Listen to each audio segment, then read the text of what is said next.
Greed leads to destruction. A biblical warning for dictators and the power-hungry. A message for our generation, from the pages of Scripture to the cries of modern-day nations.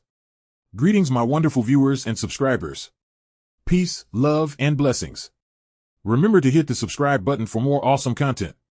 Today we will be talking about greed. Click subscribe, share with your community, and let truth be heard. Greed is that insatiable hunger for more. It has always been a threat to nations, to leaders, and to the soul of humanity. It's not new.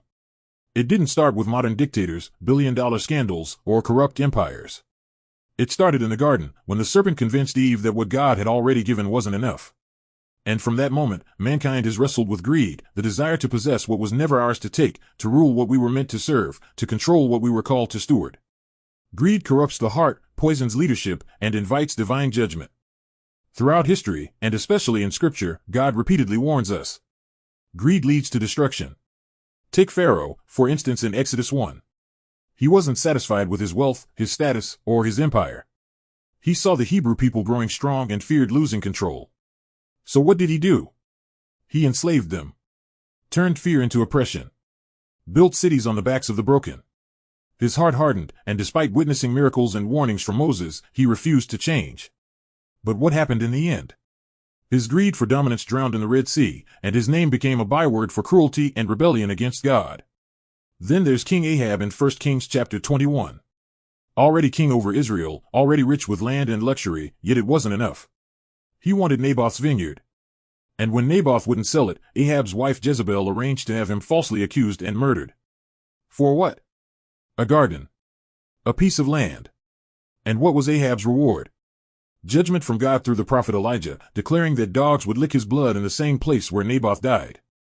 Greed doesn't just corrupt, it curses. Ecclesiastes 5 verse 10 says, "He who loves money shall never have enough." The foolishness of thinking that wealth brings happiness. And isn't that the spirit we see today?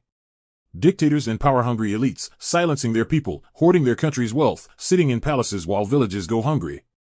They cling to power, not to serve, but to dominate. They build empires on injustice and wonder why they have no peace. But history and Scripture speak with one voice. God sees. And God acts. Proverbs 29 verse 2 says, "When the king is concerned for justice, the nation will be strong, but when he is only concerned with money, he will ruin his country." We've seen it. We're still seeing it.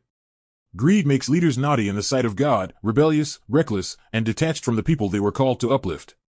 It turns them into modern pharaohs. It turns prophets into fugitives, truth into treason, and justice into a threat. But no matter how high they sit, God is still on the throne. Take Nebuchadnezzar, Babylon's proud king. In Daniel 4, he stood on his palace rooftop and declared, "Is this not the great Babylon I have built by my mighty power and for the glory of my majesty?" And even before the words left his mouth, judgment fell. He lost his mind. He ate grass like an ox. He roamed the fields like a beast.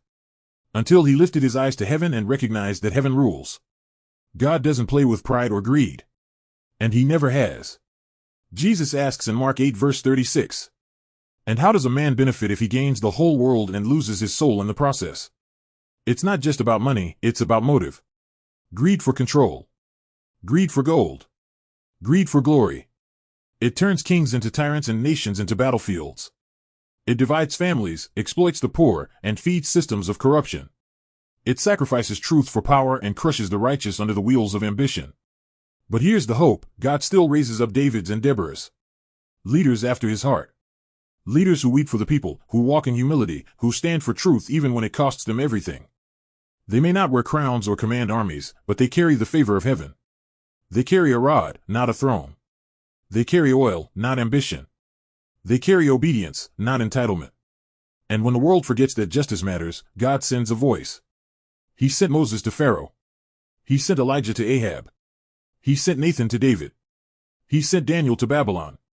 He sent Amos to the high places of Israel. He sent Jesus to cleanse the temple. And today, he's still sending voices like yours, voices that won't bow to greed, that speak truth to power, that call nations back to righteousness. Let the world remember, the throne belongs to God alone. Not presidents. Not generals. Not kings. Not billionaires. Not empires. Not corporations. Not governments. And those who rule by greed, no matter how high they sit, will one day stand before the judge who sees beyond titles, beyond riches, beyond armies. He sees the heart. And he has the final word. This is Send Me Radio.